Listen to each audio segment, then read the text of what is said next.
ایک صحابی حضور علیہ الصلوۃ والسلام کے پاس آیا، کہنے لگا یا رسول اللہ میں آپ سے بہت محبت کرتا ہوں۔ حضور علیہ الصلوۃ والسلام نے فرمایا سوچ لے۔ صحابی کہنے لگا یا رسول اللہ محبت کرتا ہوں، سوچ لیا میں آپ سے محبت کرتا ہوں۔ حضور علیہ الصلوۃ والسلام نے فرمایا پھر سوچ لے۔ حضور علیہ الصلوۃ والسلام نے فرمایا پھر سوچ لے۔ صحابی نے کہا میری ماں و باپ قربان آپ پر، میرا تن من قربان آپ پر، میں تن من سے بھی زیادہ اپنے ماں باپ سے بھی زیادہ آپ سے محبت کرتا ہوں۔ حضور علیہ الصلوۃ والسلام نے فرمایا پھر تیار ہو جا، اگر تو مجھ سے محبت کرتا ہے تو تجھ پر آزمائشیں آئیں گی، تجھ پر تکلیفیں آئیں گی، اور تکلیفیں اور آزمائشیں ایسی ہی آئیں گی جیسے اونچائی سے پانی گڑھے کی طرف آتا ہے، ایسے ہی آپ کی طرف آزمائشیں آئیں گی، کیونکہ نبی سے محبت کرنا اور اللہ سے محبت کرنا یہ کوئی عام کام نہیں ہے۔ اللہ اپنے سے محبت کرنے والے کو آزماتا ہے، اپنے نبی سے محبت کرنے والے کو آزماتا ہے۔ دیکھو حضور علیہ الصلوۃ والسلام نے مکہ کے کفار کے ساتھ یہ وعدہ کر رکھا تھا جب حضور علیہ الصلوۃ والسلام مدینے آ گئے تھے۔ مکہ والوں سے یہ وعدہ تھا کہ مکہ والا کوئی بھی مکہ کا شخص ادھر مدینے آئے گا تو مدینے والے مکے والوں کو واپس کر دیں گے، چاہے وہ مسلمان ہے چاہے مسلمان نہیں ہے۔ لیکن اگر مدینے کا کوئی آدمی بھول کر بھی مکہ چلا جائے تو مکہ والے اس کو واپس نہیں کریں گے۔ یہ مکہ اور مدینہ والوں کے درمیان حضور علیہ الصلوۃ والسلام کے ساتھ ان کا معاہدہ تھا، وعدہ تھا۔ تو ایک دفعہ حضرت ابو بشیر رضی اللہ تعالی عنہ بھی مسلمان تھے، وہ مکہ کے اندر تھے، تو ان کو ان کے گھر والوں نے باندھ کے رکھا ہوا تھا، زنجیروں میں جکڑ کے رکھا ہوا تھا، بیڑیاں پہنائی ہوئی تھی۔ تو ایک دفعہ ابو بشیر رضی اللہ تعالی عنہ ان کی جیل سے زندان سے نکل کر آ گئے، مکے سے مدینے آ رہے ہیں۔ فرمایا کہ مکے سے مدینے کا اکثر سفر پیدل چل کے کیا، تھوڑا سفر تھا، تھوڑا سا سفر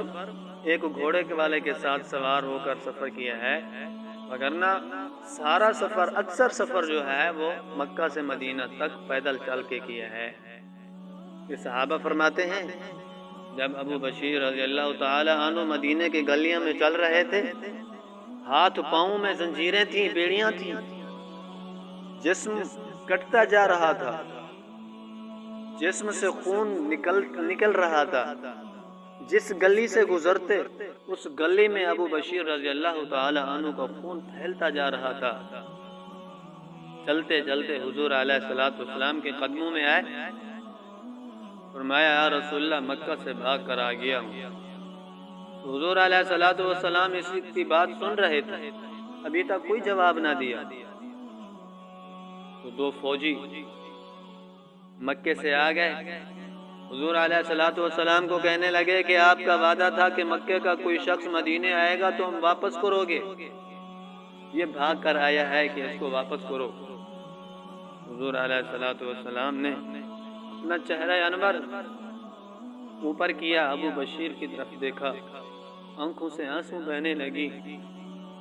حضرت ابو بشیر رضی اللہ تعالی عنہ کی آنکھوں سے بھی آنسو بہ رہی ہیں، وہ حضور کے چہرے کو دیکھ رہے ہیں کہ حضور کیا فرماتے ہیں۔ تو حضور علیہ الصلوۃ والسلام نے فرمایا ابو بشیر اب تو ان کے ساتھ واپس چلا جا، میں نے مکہ والوں کے ساتھ وعدہ کیا ہوا ہے، میں اپنے وعدے کے خلاف نہیں کر سکتا۔ تو ان فوجیوں نے، دو فوجیوں نے ابو بشیر کو اٹھایا، ایک فوجی ایک بازو سے، دوسرا فوجی دوسرے بازو سے پکڑ کے لے کے جا رہے ہیں۔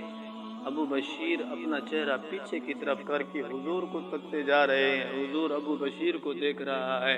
ادھر حضور کی آنکھوں سے آنسو جا رہے ہیں، ادھر ابو بشیر رضی اللہ تعالی عنہ کی آنکھوں سے آنسو جا رہے ہیں۔ جب فوجی اس کو لے کر جا رہے تھے آنکھوں سے اوجھل ہوئے، حضور علیہ الصلوۃ والسلام زمین پر بیٹھ کے اللہ سے دعا کرنے لگے، اے اللہ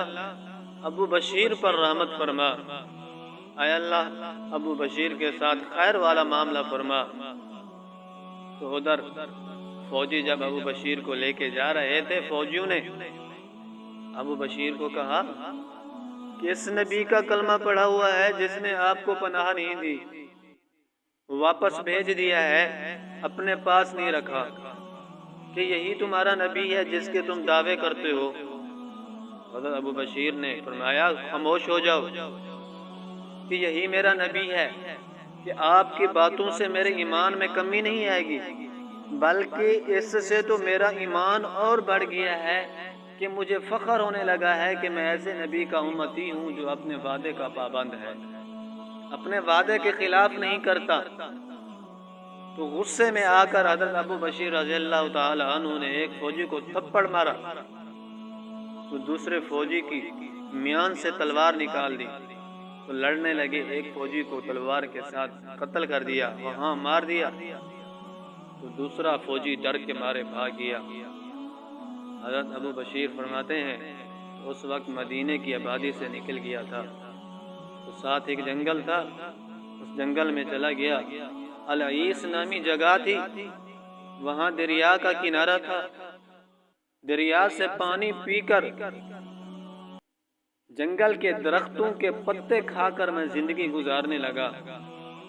وہاں زندگی گزار رہا تھا، ادھر دریا کا پانی پیتا تھا، ادھر درختوں کے پتے کھاتا تھا۔ عرصہ گزرتا گیا، مکے کا ستائے ہوا جو بھی ہوتا وہ میرے پاس آ کر پناہ لیتا، میں اس کو پناہ دیتا، اور وہاں زندگی گزار رہے تھے۔ تو ہم شام کے راستے کے قریب تھے، جو مکے سے تجارتی قافلے جاتے تھے شام کی طرف تجارت کرنے کے لیے، ہم ان کو لوٹ لیا کرتے تھے، کیونکہ حضور علیہ الصلوۃ والسلام نے ہمیں اجازت دی ہوئی تھی، جب مسلمانوں کے قافلے مکے کے ساتھ گزرتے تو کفار مسلمانوں کے قافلوں کو لوٹ لیا کرتے تھے، مال دولت چھین لیا کرتے تھے، تو حضور علیہ الصلوۃ والسلام نے صحابہ کو بھی اجازت دے دی کہ کفار کے ساتھ بھی ایسا معاملہ کرو کہ ان کے قافلے تجارتی قافلوں کو، یہ تجارتی قافلے ان کا مال جو ہے یہ آپ کے لیے مال غنیمت ہے۔ حضرت ابو بشیر رضی اللہ تعالی عنہ نے فرمایا تو ہم بھی ان کے ساتھ ویسا معاملہ کرتے تھے جیسے کفار مسلمانوں کے ساتھ کرتے تھے۔ وقت گزرتے گزرتے میرے ساتھ 300 صحابہ ہو گئے، 300 صحابہ جمع ہو گئے، تو ان کے قافلے ہم پکڑتے رہے، ان کا مال چھینتے رہے،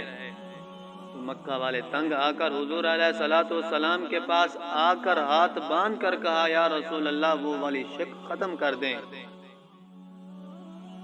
مدینے والے مکے آئیں ہم کچھ نہیں کہیں گے، یہ والی شک ختم کر دیں۔ تو حضور علیہ الصلوۃ والسلام نے وہ شک ختم کر دی، تو اسی وقت حضرت ابو بشیر رضی اللہ تعالی عنہ کی طرف خط لکھا، 2 صحابہ کو بھیجا جاؤ ابو بشیر کو بلاؤ۔ تو جب وہ 2 صحابہ خط لے کر حضرت ابو بشیر رضی اللہ تعالی عنہ کے پاس آئے تو فرماتے ہیں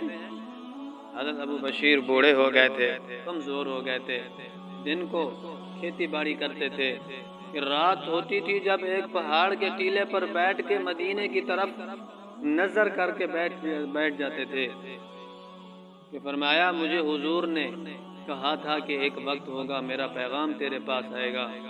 میں انتظار میں بیٹھا رہتا ہوں کہ میرے پاس حضور کا بلاوا کب آئے گا، حضور کا بلاوا آئے گا، ضرور آئے گا، میں انتظار میں بیٹھتا ہوں۔ آخری وقت تھا، بیمار ہو گئے تھے، بالکل ہچکیاں نکل رہی تھی، آخری وقت قریب ہو گیا تھا۔ کسی نے کہا ابو بشیر آپ کا آخری وقت ہو گیا، آپ اللہ کے پاس جا رہے ہیں۔ ابو بشیر کہتے میرا آخری وقت ابھی نہیں ہے، کہ حضور نے فرمایا تھا کہ میرا پیغام آپ کے پاس آئے گا، میرے پاس حضور کا بلاوا آئے گا، پھر میرا آخری وقت ہوگا۔ جب تک میرے پاس حضور کا بلاوا نہیں آتا میرا بھی آخری وقت نہیں آتا۔ بالکل آخری وقت تھا، اٹھ بھی نہیں سکتے تھے، بیٹھ بھی نہیں سکتے تھے، تو وہ صحابہ آئے، حضور کا خط دیا۔ تو جب اس حضرت ابو بشیر نے حضور کا خط دیکھا، خط کو اپنے ہاتھوں میں لے کر چومنے لگے، کھڑے ہو گئے جذبے کے ساتھ، ایمانی جذبے کے ساتھ جھومنے لگے اور کہنے لگے مجھے یقین تھا میرے نبی کا بلاوا آئے گا، میرے نبی کا بلاوا آیا ہے، میرے نبی کا بلاوا آیا ہے۔ اور لا الہ الا اللہ بھی پڑھتے رہے اور یہ بھی کہتے رہے میرے نبی کا بلاوا آ گیا ہے۔ تو اسی طرح کلمہ پڑھتے ہوئے اور نبی کا بلاوا آیا ہے کہتے ہوئے اس کی روح نکل گئی۔ اللہ تعالی نے اس کی روح نکال لی۔ کلمہ پڑھتے ہوئے وہ اللہ کو اپنے اللہ کو جا ملے۔